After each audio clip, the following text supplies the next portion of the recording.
Le désert de Gobi, l'un des endroits les plus hostiles de la Terre. En hiver, les températures descendent jusqu'à -40 degrés. En été, elles dépassent les 50.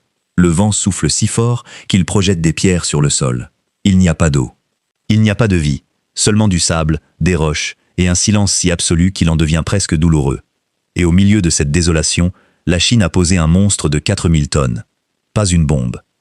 Pas une arme, mais une machine aussi grande qu'un immeuble de plusieurs étages, aussi lourde que 30 jumbo-jets entièrement chargés, et si complexe que plus de 500 ingénieurs ont eu besoin de 2 ans pour la concevoir.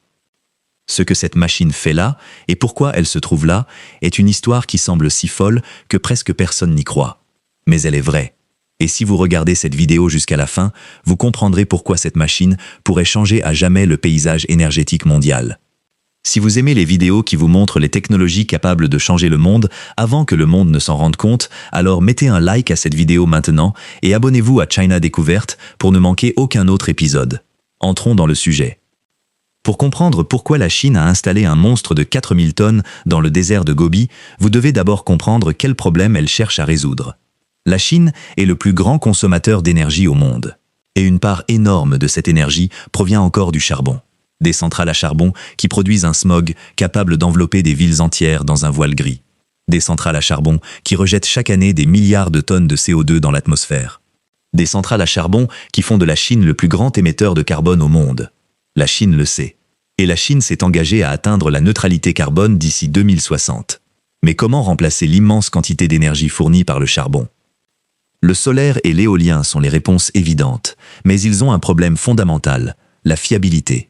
Le soleil ne brille pas la nuit, le vent ne souffle pas toujours, et l'électricité doit être disponible exactement au moment où elle est nécessaire, pas seulement lorsque la nature le permet. Ce problème porte un nom, l'intermittence, et c'est la raison pour laquelle le monde entier cherche une solution capable de rendre les énergies renouvelables disponibles 24 heures sur 24. La Chine a trouvé une solution. Et elle se trouve maintenant dans le désert de Gobi. Le monstre de 4000 tonnes est une tour solaire thermodynamique à concentration. Et pour comprendre comment elle fonctionne, vous devez oublier tout ce que vous savez sur les panneaux solaires. Les panneaux solaires classiques transforment directement la lumière du soleil en électricité. Cela fonctionne, mais seulement quand le soleil brille. Dès que le soleil se couche, ils ne produisent plus rien. Une tour solaire thermodynamique fonctionne de manière totalement différente. Imaginez ceci, des milliers de miroirs, chacun aussi grand qu'une maison individuelle, disposés en cercle concentrique autour d'une tour centrale. Cette tour s'élève à plus de 200 mètres dans le ciel. À son sommet se trouve un récepteur, fabriqué dans un matériau spécial, résistant à la chaleur. Chaque miroir est piloté par ordinateur. Il suit le soleil dans le ciel et réfléchit la lumière solaire avec précision vers le récepteur situé au sommet de la tour. Des milliers de miroirs, tous orientés en même temps vers le même point. Le résultat est une concentration de lumière solaire si intense que la température du récepteur dépasse 565 degrés Celsius. C'est plus chaud que la surface de Vénus, plus chaud que l'intérieur d'un four à pizza, assez chaud pour faire fondre certains métaux. Cette chaleur extrême est utilisée pour faire fondre un sel spécial, pas du sel de cuisine, mais un mélange de nitrate de potassium et de nitrate de sodium qui, à ces températures, devient un liquide incandescent de couleur orange. Et c'est ici que vient la partie géniale. Le sel fondu stocke la chaleur avec une efficacité incroyable, beaucoup plus efficacement que l'eau, beaucoup plus efficacement que n'importe quelle batterie. Le sel liquide et brûlant est stocké dans d'immenses réservoirs isolés, tellement bien protégés que la température baisse à peine pendant des heures.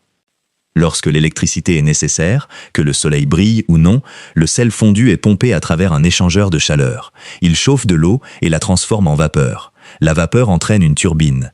La turbine produit de l'électricité. C'est la différence décisive avec les panneaux solaires classiques. Ce système stocke l'énergie du soleil sous forme de chaleur et peut la libérer à tout moment. Le jour, il collecte l'énergie. La nuit, il la restitue. Par temps couvert, il peut continuer à produire pendant des heures, tant que les réservoirs de sel restent chauds. L'installation du désert de Gobi possède des réservoirs de sel capables de stocker assez de chaleur pour faire fonctionner la centrale à pleine puissance pendant plus de 15 heures sans la moindre lumière solaire. 15 heures. Cela signifie que même pendant les plus longues nuits d'hiver, cette centrale produit de l'électricité en continu. Mais pourquoi le désert de Gobi? La réponse se trouve dans la géographie et la physique. Le désert de Gobi bénéficie de plus de 3000 heures d'ensoleillement par an. C'est presque 2 fois plus qu'en Europe centrale. Plus d'heures de soleil signifie plus d'énergie collectée. Plus d'énergie signifie un sel plus chaud. Un sel plus chaud signifie des durées de stockage plus longues. Le désert est plat et largement inhabité. Les miroirs ont besoin de surfaces immenses, et dans le Gobi, il y en a plus qu'assez. Aucune forêt ne doit être rasée. Aucun village ne doit être déplacé. Aucune terre agricole n'est perdue. Et l'extrême sécheresse est en réalité un avantage. La poussière est un problème pour les miroirs, mais la pluie est un problème encore plus grand pour l'électronique sensible et les réservoirs de sel. Dans le Gobi, il ne pleut presque jamais. Mais le Gobi apporte aussi d'énormes défis. Le transport de la tour de 4000 tonnes a été un cauchemar logistique. Il n'y a pas d'autoroute dans le désert de Gobi. Pas de ligne ferroviaire. Pas de route asphaltée. Seulement des pistes de gravier qui deviennent impraticables en cas de vent et de tempête de sable. La tour a dû être transportée en pièces détachées, sur des véhicules de transport lourds, spécialement renforcés et construits précisément pour cette mission. Certaines pièces étaient si grandes qu'il a fallu construire des routes temporaires uniquement pour les amener jusqu'au site. Les fondations ont dû être coulées dans un sol désertique qui, selon la saison, est gelé ou brûlant. Les deux sont mauvais pour le béton. En hiver, l'eau contenue dans le béton gèle et le fait éclater de l'intérieur. En été, il sèche trop vite et devient fragile. Les ingénieurs ont développé un mélange de béton spécial avec des additifs chimiques capables de résister aux deux extrêmes. Un béton qui peut durcir à moins 30 degrés et ne pas se dessécher à plus 50. Si cette vidéo vous montre comment la Chine résout les problèmes d'ingénierie les plus difficiles au monde, alors abonnez-vous maintenant à China Découverte. Nous publions chaque semaine de nouvelles vidéos sur les technologies qui changent le monde. Appuyez sur le bouton d'abonnement. Activez les notifications. Les miroirs eux-mêmes représentaient un défi à part entière. Chaque miroir mesure plus de 100 mètres carrés. Il doit suivre le soleil avec une précision inférieure à un dixième de degré, car aux distances entre les miroirs et la tour, un écart minuscule suffit pour que la lumière réfléchie manque complètement le récepteur. Dans le désert de Gobi, le vent souffle souvent à plus de 100 km/h. Orienter avec précision un miroir de 100 mètres carrés sous un tel vent, c'est comme essayer de pointer une antenne satellite pendant un ouragan vers une cible située à des kilomètres. La solution a été d'utiliser des actionneurs pilotés par ordinateur avec compensation du vent. Des capteurs mesurent le vent en temps réel et le logiciel de contrôle calcule des corrections 100 fois par seconde. Le miroir bouge en permanence, s'adapte, corrige, affine. De l'extérieur, il semble immobile. Mais à l'intérieur, un système extrêmement complexe compense chaque rafale en temps réel. Au total, plus de 12 000 miroirs entourent la tour, chacun contrôlé individuellement. Ensemble, ils forment un champ aussi vaste qu'une petite ville. Et puis, il y a les réservoirs de sel. Stocker du sel fondu à 565 degrés dans le désert de Gobi, où la température extérieure peut tomber à moins 40 la nuit, ressemble à un cauchemar thermodynamique. L'écart de température entre l'intérieur des réservoirs et l'air extérieur peut dépasser 600 degrés. Les réservoirs sont enveloppés dans une isolation multicouche si efficace que la perte de chaleur reste inférieure à 1% par heure. Cela signifie qu'après une nuit entière sans lumière solaire, la température du sel n'a baissé que de quelques degrés. La capacité de l'installation est de 100 MW. C'est suffisant pour alimenter plus de 200 000 foyers en électricité, 24 heures sur 24, au soleil, la nuit, par temps couvert, chaque jour de l'année. Mais la Chine ne prévoit pas de s'arrêter à 100 MW. L'installation du Gobi est un projet pilote, la première étape d'un plan beaucoup plus vaste. D'ici 2030, la Chine veut installer plus de 10 gigawatts de capacité solaire thermodynamique dans le désert de Gobi. C'est 100 fois plus que l'installation actuelle. Assez pour alimenter des dizaines de millions de foyers. Et il existe un autre aspect, rarement mentionné, mais d'une importance énorme.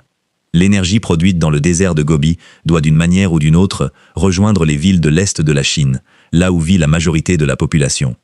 La distance entre le Gobi et Shanghai dépasse 3000 km.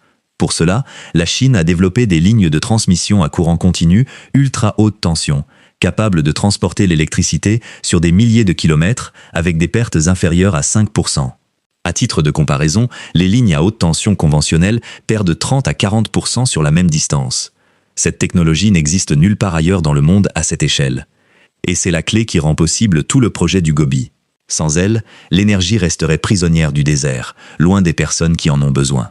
Bien sûr, il existe des défis et des critiques. Les coûts sont élevés. Les centrales solaires thermodynamiques sont plus chères que les parcs solaires conventionnels équipés de panneaux photovoltaïques. Et les miroirs nécessitent un nettoyage régulier, ce qui, dans le désert poussiéreux de Gobi, représente un effort permanent. Des robots prennent en charge une grande partie de ce travail, mais eux aussi doivent être entretenus. Les défenseurs de l'environnement soulignent l'empreinte écologique du chantier.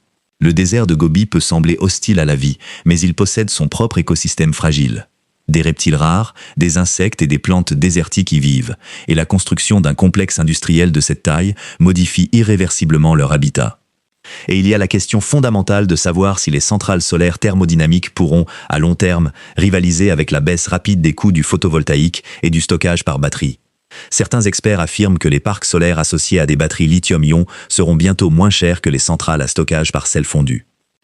La Chine répond à cette question de manière pragmatique. Pourquoi se limiter à une seule technologie? Le désert de Gobi est assez grand pour les deux. Photovoltaïque et solaire thermodynamique. Batterie et sel fondu. Chaque technologie a ses forces. Ensemble, elles sont plus puissantes que chacune séparément. Le monde observe. L'Arabie Saoudite construit une installation similaire dans le désert du Rub al-Khali, basée sur des conceptions chinoises. Le Maroc possède déjà une centrale solaire thermodynamique en service, co-développée par des ingénieurs chinois. L'Australie prévoit une installation dans l'Outback. Mais la Chine a l'avance. La Chine a l'expérience. La Chine a la chaîne d'approvisionnement pour les miroirs, le sel, les tours et les lignes de transmission. Et la Chine possède le désert de Gobi. L'un des endroits les plus ensoleillés de la Terre, assez vaste pour couvrir, en théorie, l'ensemble des besoins énergétiques de l'humanité. Le monstre de 4000 tonnes dans le désert n'est pas seulement une machine, c'est une déclaration. Il dit ceci. L'avenir de l'énergie ne se trouve pas sous terre, dans le charbon et le pétrole.